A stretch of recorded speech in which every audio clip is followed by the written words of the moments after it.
ये अचानक क्या हो गया है?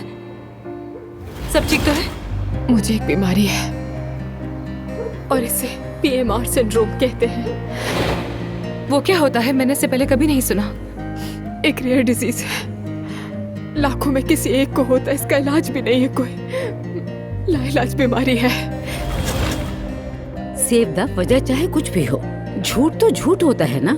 बिल्कुल।